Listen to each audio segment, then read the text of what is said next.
Hey, looks like we've gone live a couple of minutes early. Well, it's only 3 minutes, doesn't really matter.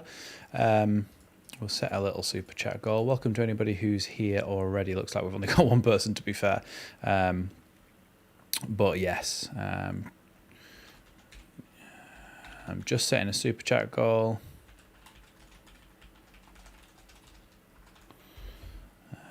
And once we've done that, we can start saying hello to people. Anybody who is here, I guess the first thing to talk about is what's happened today. We'll get into that very, very soon. So I'm just going to say hello to everybody first. Give people a bit of a chance to get in, because you know what always happens. People will join way after the start and then ask about something that we spoke about straight away in the stream. So we'll give it just a minute. But welcome Sly 2.0. Welcome Diamond Mist. Welcome Ewan Man, and welcome Ryan Tune as well. We'll leave it just a couple of minutes. Hope everybody's well. Of course, we've got the Newcastle game tomorrow, so I'll be live for that. So remember to join us on the live stream, and of course, remember to go and check out the Newcastle preview as well. Of course, they've now signed Nick Woltemade from Stuttgart, but I don't think that he's going to be ready in time for the Leeds game. So it looks like they will be playing their youngster Osula, unless they throw somebody like Anthony Elanga up front. So mostly the tactical preview from yesterday afternoon still kind of bears out with what I think will probably happen in the game. So make sure you go and check out the tactical preview. They don't necessarily tend to get as much love as the transfer stuff, but I feel like it's quite interesting content if you enjoy the ins and outs of the tactics of football and stuff. So make sure you do check that out if you haven't already. The other thing is, remember, check out all the links in the description down below. We'll wait until it's exactly 6 o'clock, and then we'll start talking about everything that's kind of happened today. I hope so, Ewan. I hope so. I'm thinking we need another attacker as well, if that be a winger or a striker. We definitely need one or two. Diamond Miss saying, what do you think about our goalkeeper?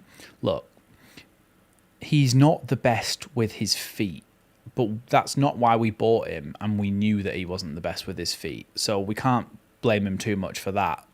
We all knew that going in. What I will say, though, is the Saka goal, he probably could have done better with. But the other goals, what chance did he have through a crowd of players, a penalty? He didn't make any howlers. Not like the one that Darlow made against Sheffield Wednesday. So give Perry a lot more of a chance than 2 games. Give him a lot more of a chance than 2 games, because he was solid in the Everton game, clean sheet and everything. He was perfectly fine. So yeah, for me, give Perry way, way more chance than that. And people were jumping down his throat already, weren't they? But like, come on, he's had 2 games. He's in a new club. He might be a bit rusty coming off the back of not really having a full pre-season with Leeds. Give him a chance, is all I say. Look, we've got 35 people in here now, so we'll start talking about this situation that happened today. So, for those of you who need to be caught up a little bit, Leeds were in for Facundo Buonanotte. Now, Facundo Buonanotte was at Leicester last season on loan. The Argentine is 20 years old, and it is a attacking midfielder who is a really, really good creative footballer. Leeds were in talks with Brighton today and yesterday, I think, with regards to signing him. And I do actually think that Leeds were pretty close on that one, but Chelsea came knocking. And when Chelsea come knocking versus when Leeds come knocking, it's obvious that Buonanotte is going to go for Chelsea. It's annoying because that's just modern football, isn't it? Leeds could have got potentially a loan deal for a season with an option to buy. I think was the kind of rumoured deal that was going to happen, but now Buonanotte is going to Brighton, so going from Brighton to Chelsea. So it seems like Leeds are going to fall back on Gustavo Hamer after everything that's happened, and the fact that we kind of mentioned Hamer last season and the season before, and then when we're kind of looking at whether we can get in any of these kind of central midfielders that we've been looking at, and then to have to eventually fall back on Hamer anyway is, well, it kind of tells you where things have gone wrong a little bit. I think what you're saying there, free falling, Farke does not have a lack of tactical know-how, and players, because they're actually in the world of football, will know that he is not. The phrase tactically inept gets thrown around so much, and I think people just like saying it because they like to use the word inept to make themselves feel clever. Daniel Farke is an accomplished professional football manager who has got 3-4 promotions to the Premier League. He knows what he's doing, and if he's given the players that he wants, you've already seen with some of the recruitment, with Anton Stach and Gabriel Goodmanson, the way that they performed against Everton was fantastic and definitely raised our level as a Premier League side. If Daniel Farke has been given the full tools that he needs to do his job, then I'm sure we'll be fine against the teams that we should be fine against. That's the way I see it. It was a crap performance against Arsenal. It was awful. But we're not expected to beat Arsenal. We need to be worrying about performances versus Everton, versus maybe not Newcastle, but Burnley's and the other teams that we've got coming up, not Arsenal. And our performance against Everton, based on the performance against the side that we should be beating if we want to stay in the Premier League, i.e. the Everton game, we performed really well and we scored a goal. Now, Ewan's bringing us back to Hamer, which is a good point. Ewan's saying, I'm not actually annoyed about us going back in for Hamer. It's more about us still not spending any money on a big marquee attacker that can help us stay up. So, yeah, that's a completely fair point. What I will say about Hamer is, because of the injuries to Tanaka and Ampadu, Hamer comes in as a really, really good option. I'm really far to one side, aren't I? It kind of looks a bit weird because I'm usually over the other side, aren't I? So let's move me a bit. There we go. We can put me right in the middle and it looks a bit more normal then, doesn't it? There we go. That's a bit more normal. Anyway, so because the injuries to Tanaka and Ampadu at the moment, bringing in somebody like Gus Hamer really helps us out because it gives us somebody else to play in the number 8. It means that you can replace Tanaka with yeah, I think we're back. My point was, I think I might have lost my point, you know. Oh, yeah, Hamer is probably not going to cost us that much this season. It seems like Sheffield United are going to be willing to let him go on loan this season. And then next season, he would be an option to buy of 15 million, I think. So to me, it seems like it's a bit of a no-brainer to take him if he's on loan with an option. Or even if it's an obligation, I think it's just, yeah, take Hamer, another one in the door. Potentially go and get somebody like Buendia as well, who can do a similar sort of thing, play out on the wing and then cut inside as well. So I think that helps out. I think when you're looking at Hamer, the fact that it would be a loan with then an obligation to buy, the fact that you can fill in the central midfield role as well, I think you've got to take him and move on to the next one. And that brings us back to what Ewan was saying. We have to still go out and buy another player. We have to still go out and buy another marquee forward. Demirovic is one that I am really, really looking at still. Given the fact that anything can happen in the last few days of the window. It really can. But the closer it gets to the end of the window, you might not actually get people to the country before the deadline. Obviously, I think you can go out there and do it, but The other thing is as well, B Quirky saying, assuming we get Hamer in, who gets benched from Tanaka, Ampadu, Stack, Hamer if we're playing three in the midfield. Well, the thing you've got to think about, B Quirky, is that Ampadu and Tanaka are both injured until the international break now. So that's one thing you've got to think about, that it's not really a competition until players start coming back from injury. And then anyway, it's a good competition to have. Sripper saying, Hamer 8 and 10, versatile, not injury prone and great dead ball and cheap. Yeah, exactly. I think it's a no-brainer. You've got to get Hamer in and just say, look, you can play in the 8 for now and then potentially in the 10, depending on what game it is, or on the wing. You've got options when you've got Hamer in, and I think he would help us. I think he would help us out. You've got to look at that striker role. Earlier this week, a couple of days ago, we started being linked with TIMO Werner,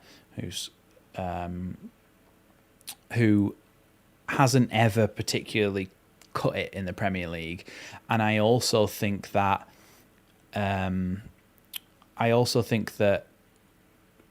Werner is not the type of striker we need. He's very much a... I honestly think about Werner as a little bit of a Dan James. I think he's being played in the wrong position. He's not a strong finisher, so I think he probably would be better as a winger, Timo Werner. But he does just get played as a striker everywhere he goes, and I don't think he's the type of striker that we need. I think we're looking at somebody like Demirovic. Look, the other thing I wanted to talk about is that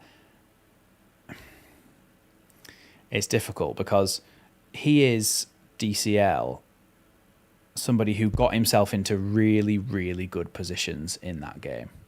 That's the positive I take from it from that Sheffield Wednesday Cup game. He missed 2 sitters and skied a penalty. I think saying that he missed 3 sitters is harsh because the goalkeeper was like a foot away from him when he saved it, when he even got his chance to take the shot. So I think that becomes a bit of like it's not necessarily his fault. He's rusty, he's having his first game, but what I think is good about that and what is positive is that in the rest of the game, we didn't manage to get anywhere near the kind of clear-cut chances that Dominic Calvert-Lewin had in those moments. So the fact that we, when he came on, got into so many good positions and nearly scored is a positive thing for me, because it shows that he's got that natural striker's instinct to be in the right place at the right time. Hopefully he just starts finishing those chances. That's what I'm thinking. So that's my positive to take from Dominic Calvert-Lewin. However, we definitely, even if we sign Hamer, I still think we need a striker and a winger. Now that we've let Ramazani go out on loan, which, look, say what you like about how good or how not good Ramazani is, he's not here anymore. He's gone to Valencia on loan. So, without an obligation, I think, or an option.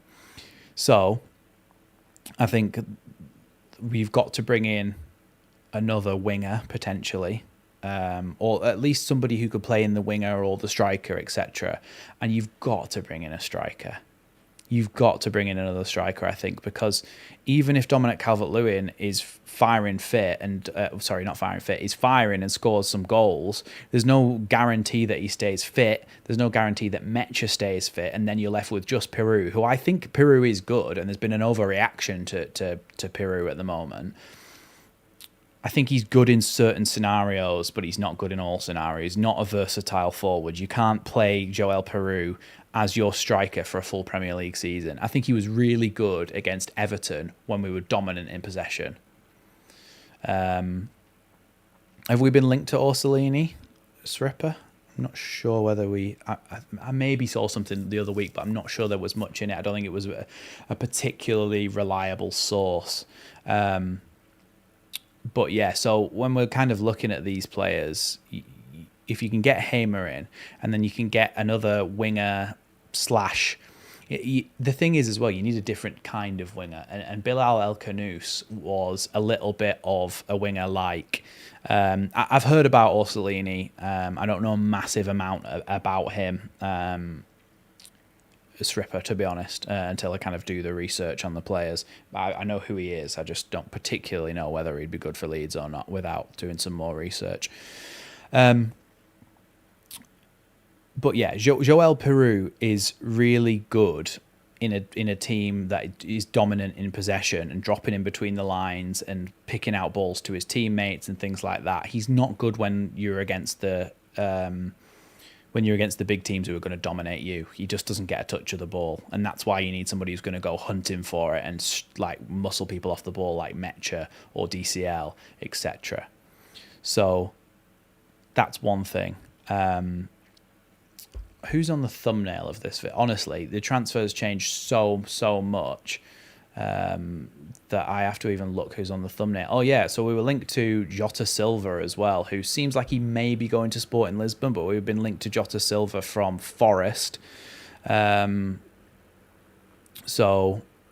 yeah, there looks like there's more options here, but if we only bring in one more and it's Hamer, then I seriously start to worry a little bit.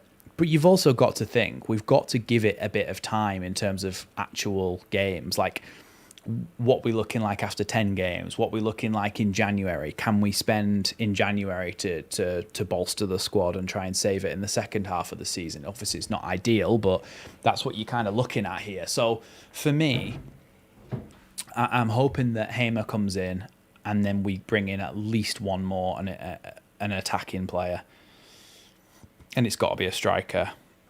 There's a fly in my room and it's annoying me. So even in CB, so yeah, that's the way I'm kind of thinking about it at the moment. There was talk of Joel Peru. It wasn't a Dutch team. It was somebody else, but Joel Peru was the Golden Boot winner in the Championship last season. Like, people are really, really like saying he's terrible, but he's not terrible. He's a good footballer. He just fits into a certain style of play, which we won't be able to do every week. But certainly sometimes he will be a useful player to have, and I'm sick of the Joel Peru slander. He's won the Golden Boot for us last season. You've got to kind of take a step back and be a bit level-headed about things. Like, how can we just write off our Golden Boot winner from last season? It's mad. But yeah, look, against Newcastle this weekend, we're not going to have any new signings. We're not definitely getting Hamer, but it looks fairly likely. So you kind of have to, wait and see, because obviously Buonanotte got taken from us last minute. So we're never quite certain whether these will actually go through or not. I'm kind of trying to check up on it now. So look, I mean, the thing as well, people saying Farker out, it just, come on. He hasn't even had a chance yet. You've got to give him a chance.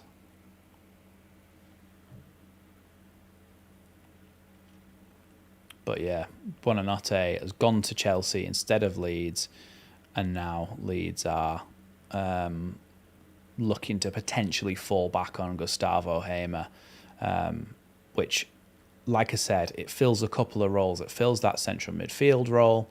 It fills the potential for a number 10 and a wing.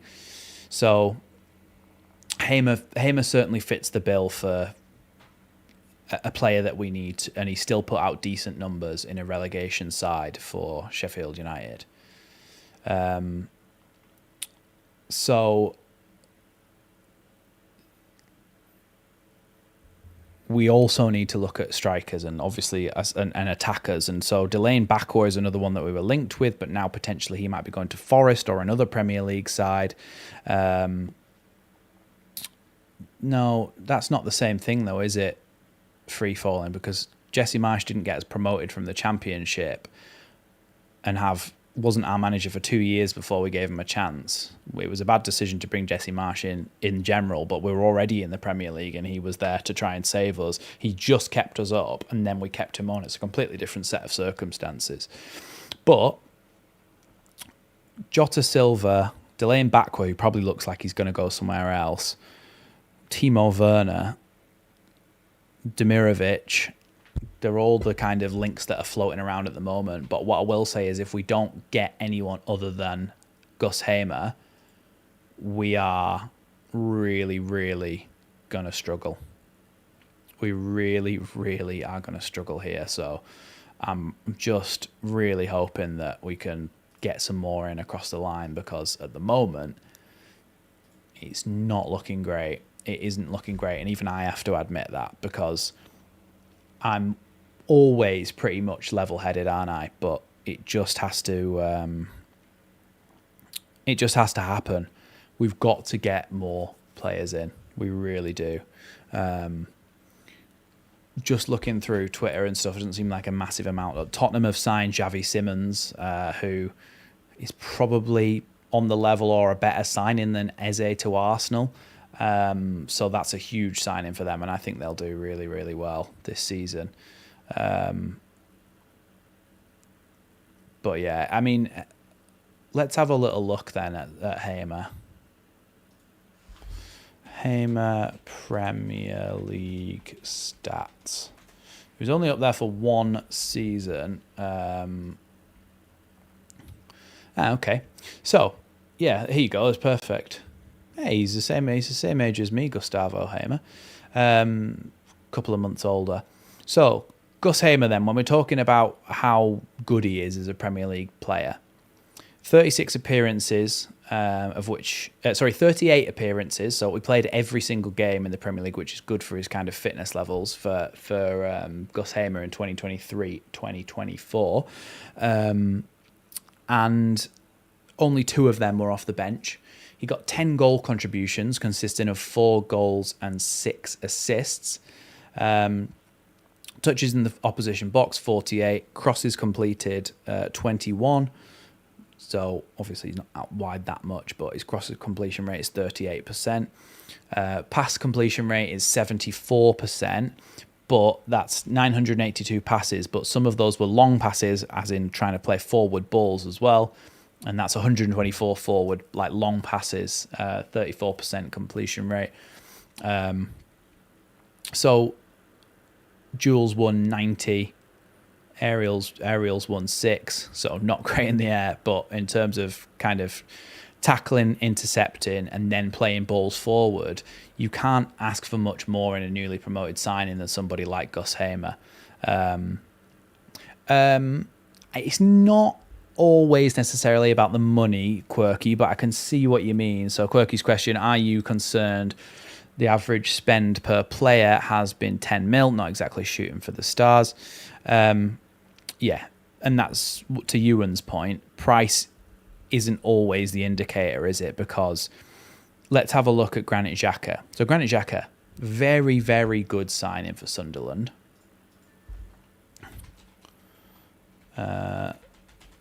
Xhaka, Sunderland price.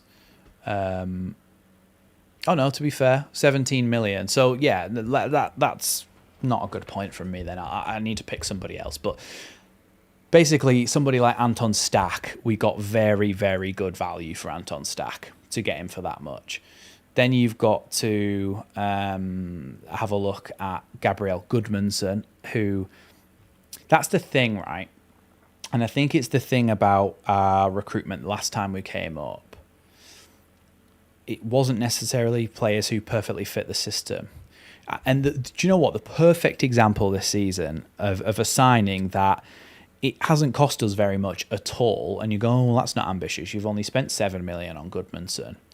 But Goodmanson is the player profile that fits our system and the way that we play so well that you have to say it doesn't matter about the money that we paid for him. Gabriel Goodmanson, you saw him against Everton, that's his wheelhouse. That's the way he likes to play, is what he did against Everton. And to get that for 7 million to perfectly fit what you want is great. The other thing I'll say is, because of that, these players have been bought for Daniel Farke and for his system, to work within his system. So those people who are calling for Daniel Farke's head, if we bring in another manager and these players, and he wants to sit in and defend deep, Goodmanson's not going to be good at that. Bogle's not going to be good at that, and we might even be worse. So do you get what I mean? It's not... Whilst it's not all about the money, it's also that these players have been bought specifically for the manager, which is why you have clever recruitment. So it's not necessarily about the money. Having said that, if you want the quality of forward who is going to get you goals, that's when you do have to spend money, and you can't be kind of cute about your signings and to pay less for a striker. You need to pay the big bucks for a striker. Somebody like Demirovic, 30 odd million, it's got to be done. That's the sort of transfer that you've got to just go, we will pay the money, potentially however much it is. So that's what I'm looking at essentially at the moment.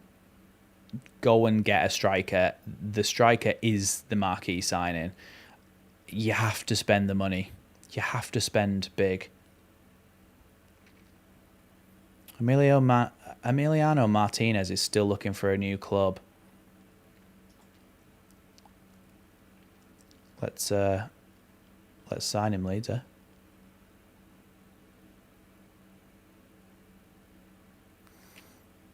But yeah, so it's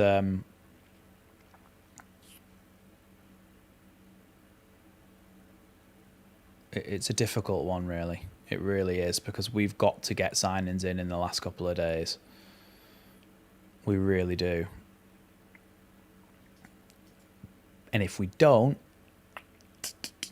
you're starting to worry about it. You're starting to really worry about it. I'm just checking Twitter and stuff, seeing if there's any more.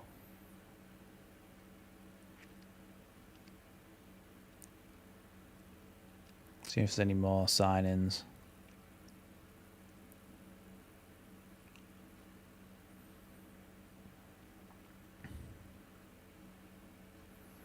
Not at the moment.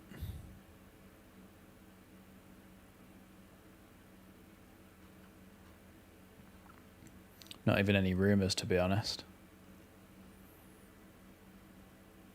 Yeah, at the moment it's radio silence, and we really need to get people in. So for me, what is left that we need is Gus Hamer, Demirovic, and one other. A winger, potentially. Not Josh Sargent. I mean, I talked about this a couple of weeks ago. Josh Sargent over the last couple of years is very, very comparable to Joel Peru in terms of output. And there's a reason that no Premier League clubs picked Josh Sargent up. He's not right for the Premier League, and there's a reason why he's not been picked up. He's a good striker in the Championship and will get goals for Norwich. If you bring him to the Premier League and expect... Look, if you've signed Dominic Calvert-Lewin and Lucas Mecha and you've already got Peru, you don't then go and buy somebody like Josh Sargent, because can you imagine the reaction for all that window, all the ambitious moves we've been linked with, and then we end up with Josh Sargent? There'd be riots. So you've got to go for somebody who is a little bit more accomplished and has a little bit more pedigree. Perhaps from one of the European leagues like Germany, Demirovic. So that's exactly what we need to do. We need to go out and get somebody who is established, like, and I know I keep saying it, Demirovic. There's also the potential of Kristantas Uche, which I'd forgotten about. Uche is expecting to leave The club is expecting of an offer of 20 million. He won't be sold for less by Monday. Como is pushing hard, but he wants the Premier League. So Leeds need to just go out and get Uche, go out and get Hamer, and then go out and get a striker. And I'd go, it's not perfect. It's not perfect, but it probably is enough. But it's a risk. It's a risk. But yeah, so look, if you can get Christantas Uche and you can get Hamer, and then you go and get a striker, one other. You've never seen Daniel Farke free falling in the Premier League with any kind of budget. At Norwich, he had peanuts to spend. We spent more than what Norwich spent when they got promoted within the first 2 weeks of the window. So you have to at least let him try. It's mental, modern football, just calling for a manager's head after 2 games. 2 games in the Premier League and people are calling for his head. That's what is wrong with modern football? Jesus, give him a chance. But yeah, so Uche is one, Hamer is another, and then there's potentially another striker that we need to get in.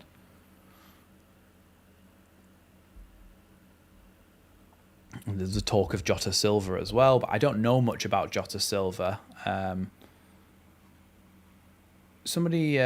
If anybody watched a lot of the Premier League last season and Forest specifically, what do you think about Jota Silva? Was he any good?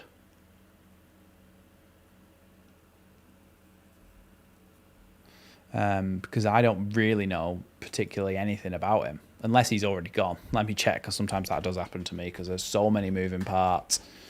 Jota Silva, the Portuguese Jack Grealish. If you've seen, honestly, if you get the chance, Google Jota Silva. He's literally the Portuguese Jack Grealish. Oh, Nottingham Forest owner Marinakis makes U-turn over Jota Silva, which, look, it doesn't surprise me. That guy is off his rocker, Marinakis. He's back and forth on players and managers just qualified you for is it the Champions League or the Europa League that they're in, and yet they're not. He's thinking about sacking the manager. Crazy. So yeah, we're gonna have to see what happens in the final few days of the window, because it closes on September 1st. September 1st. So Monday evening. I might do a stream on Monday evening. If we haven't signed anyone that we need to sign by then I might do a stream, because we really need some players.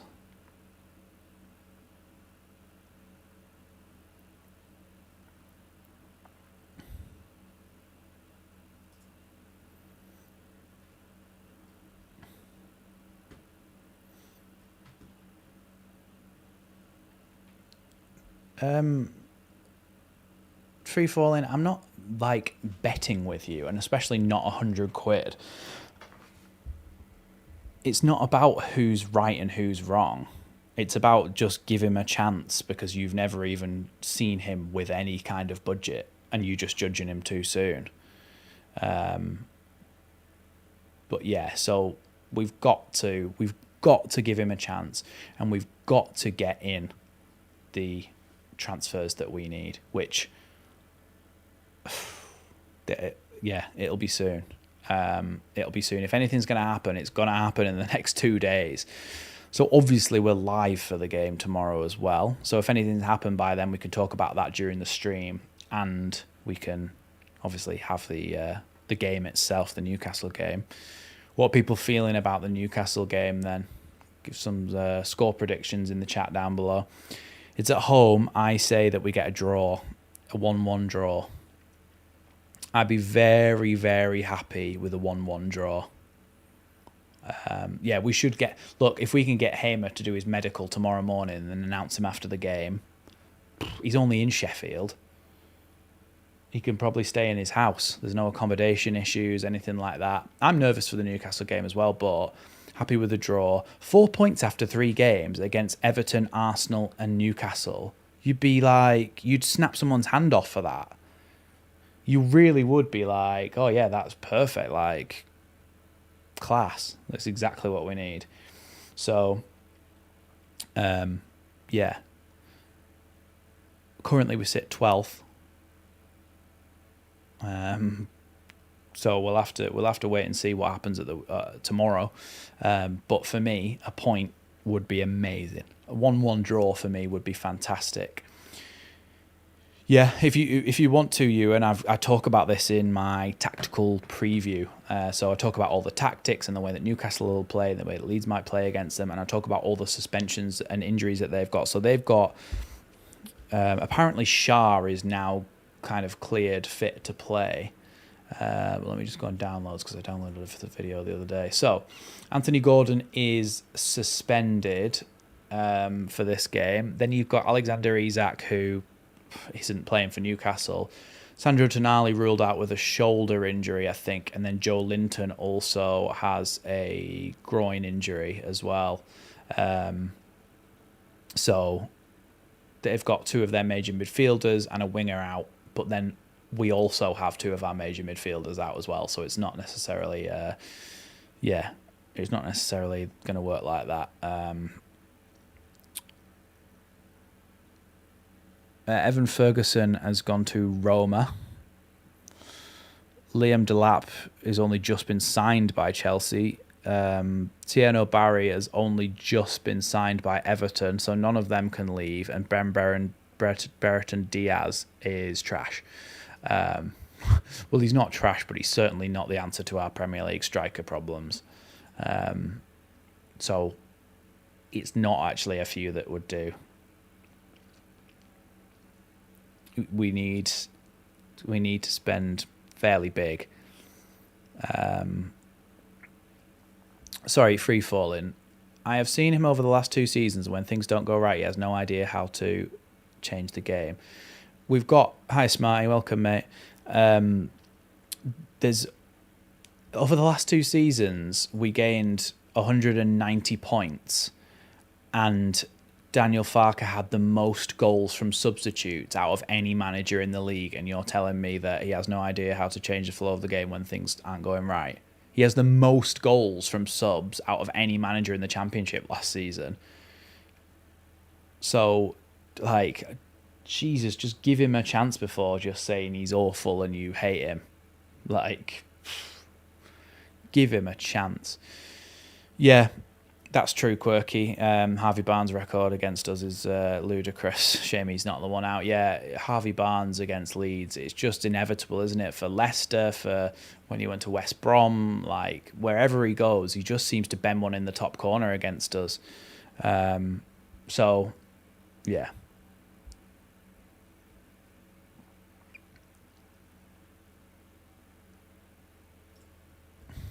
Why am I getting a tweet now that says, understand Leeds United are advancing in talks to sign Facundo Buonanotte, but it's a tweet, excuse me, from yesterday. So, yeah. We need to get someone in, and soon. Perhaps Alexander Isak. He seems like he's available, so maybe we could sign him.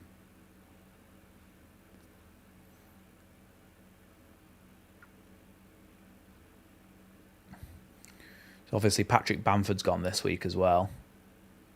Patrick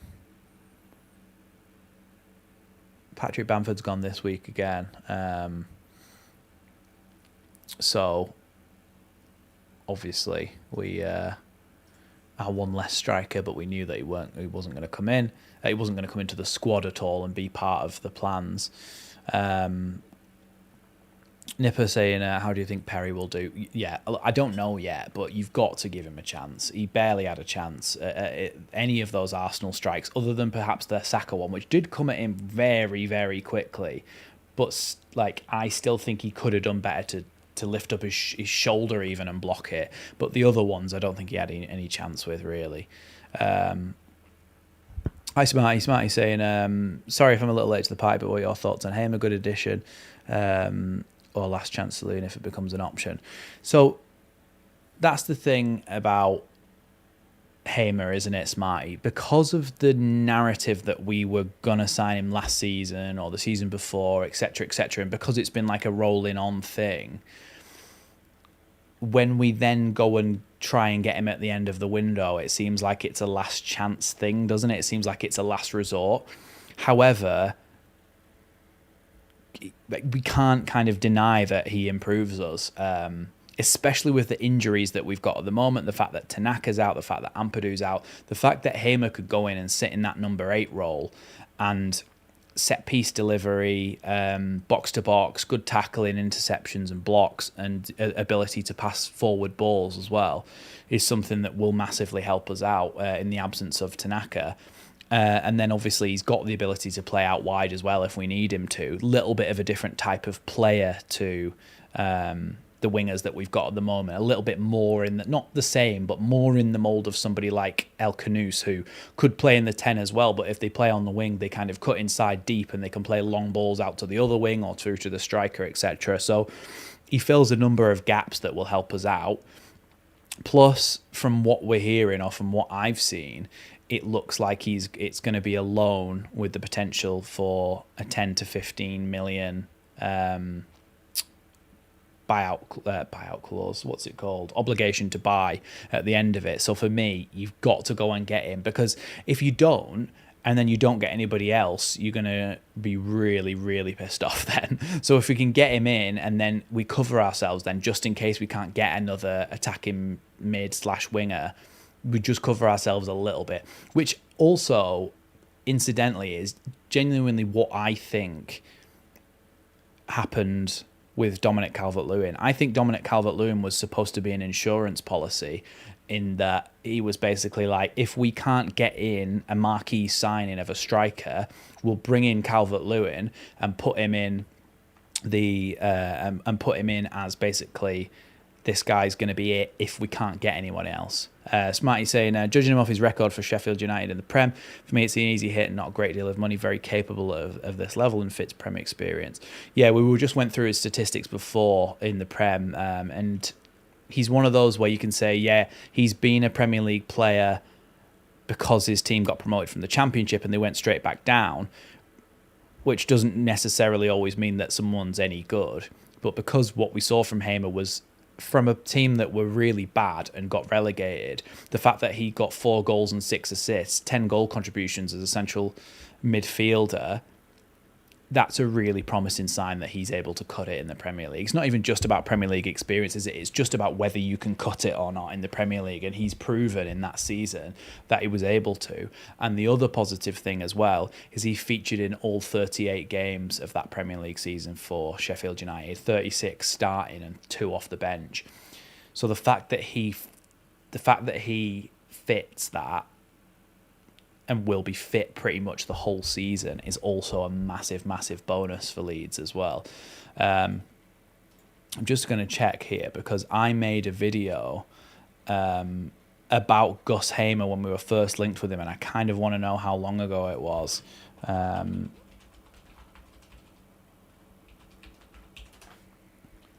Hamer Leeds lately.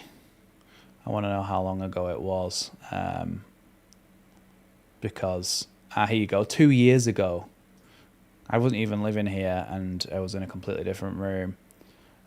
Gustavo Hamer to Leeds United, everything you need to know. I did a full breakdown on him, which I'll probably do another one.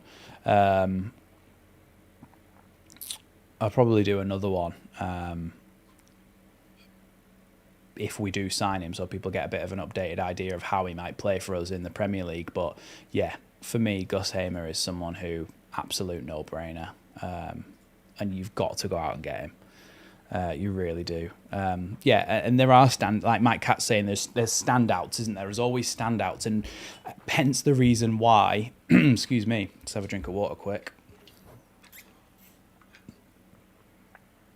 There are always standouts in relegated sides, and this is the reason why Leeds were interested in Bilal El Khanous and also Buonanotte as well.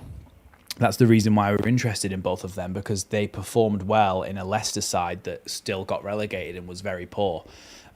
So that's what you've got to have a look at.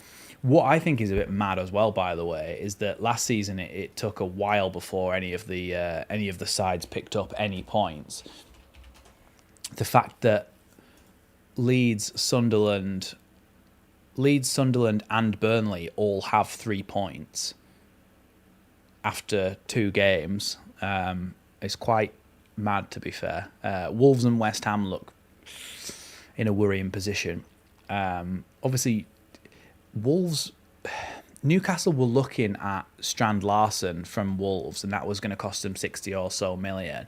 But then Newcastle have now gone and bought Nick Voltemada, which means that Wolves are probably going to keep Strand Larsen for the season, and he's a big part of why they might stay up this season in terms of his goal contributions, in terms of his output. So, yeah, it's going to be an interesting one to see how many points it takes to stay up this season. Nipper are saying Himmer is a good playmaker, but we don't have anybody who can play off. What do you mean by play off? Because Metcher and Dominic Calvert-Lewin will do that hold-up play for you. Somebody who is a number 8 will come forward. Metcher's going to hold up the ball well for you, and Calvert-Lewin can do that job as well.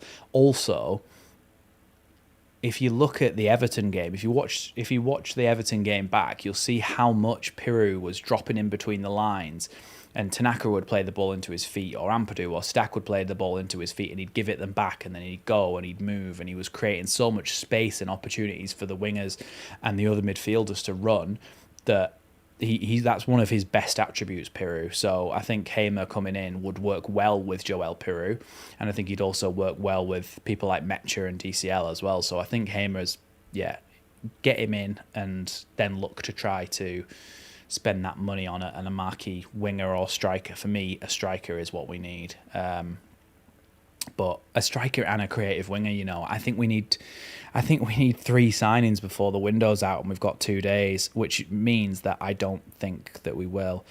Nipper are saying that's Everton. What about the good teams? We're not worrying about the good teams though, Nipper, are we? That's the whole point of this season, is that we are worrying about the bottom half of the table. For me, we are worrying about Brentford, Bournemouth, Everton, Burnley, Palace, Fulham, Man United, Brighton, maybe not Brighton, Wolves and West Ham.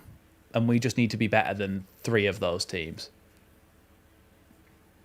3 of those relegation rivals, including Man United. Hope you all noticed that. We need to be better than the bad teams, not the good teams. So, yeah, we don't need to be worrying about Arsenal. We're in a different league, essentially. It is split into 2 leagues, really. 3 leagues, actually. So from 1st to 6th is its own league, basically. Actually, no, sorry. From 1st to 5th, from 1st to around 4th or 5th is its own league of teams who are going to be playing in the Champions League. Then you've got from 5th to 9th maybe, where the teams are fighting it out for Conference League and Europa League, and then you've got the rest. From 10 to 20 is just a dogfight between everybody who doesn't want to go down, pretty much. And some of them will be better off than others, but when we look at it realistically, there is a few teams that could really, really struggle this season and potentially be in a chance with going down. So, yeah. And then, of course, you've got Cristantis Uche as well as another one that we could potentially go and get. So, who knows?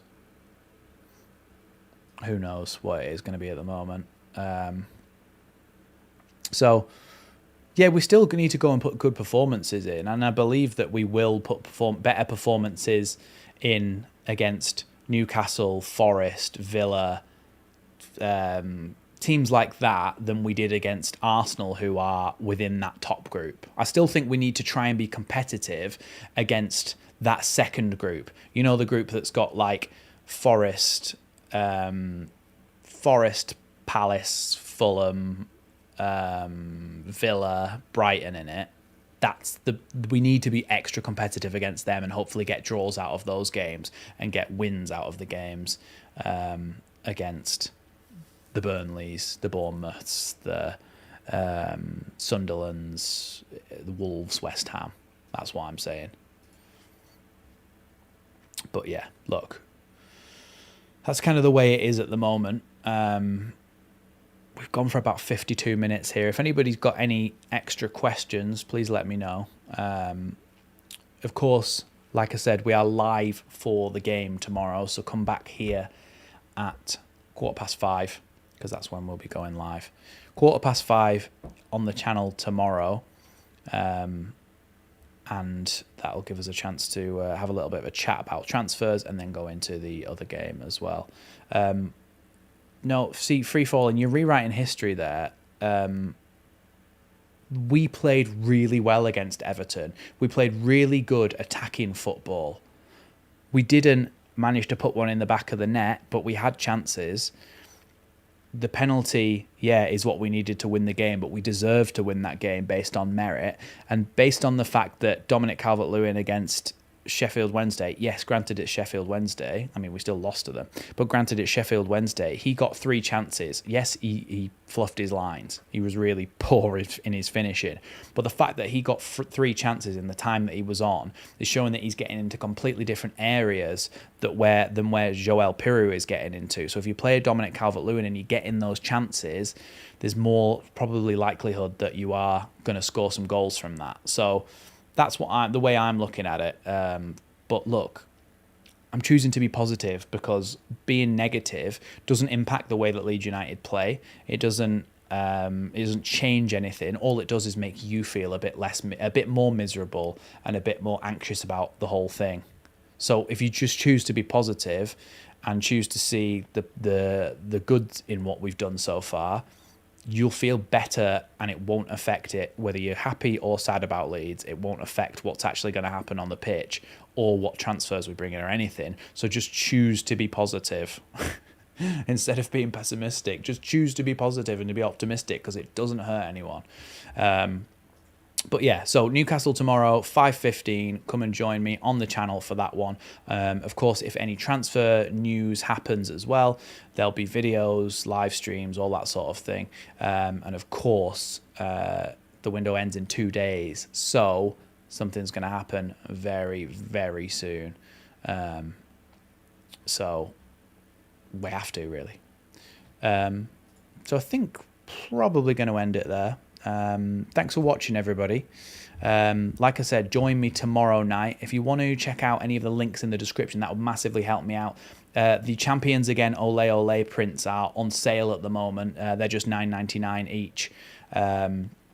To celebrate us getting promoted from the Championship back to the Premier League. They're on sale at the moment. And if you are a member, you get a further 10% off. So if you're a member, go into the members tab and go down to the post that I did about that. And if you use the code, you'll get 10% off as well. So you'll get it for even cheaper. So yeah, go and check out the Etsy link in the description to support me as a creator. For YouTube and also for graphic design as well, and I have prints ready to ship out to you. Thanks for watching, everybody. Thanks for joining me. We're just under an hour here, and yeah, you should see me tomorrow for the live watch along, and hopefully it goes a little bit better than the last 2. So thanks for watching, Leeds. I'll see you in the next one, and we'll be back tomorrow evening. Thanks, everyone.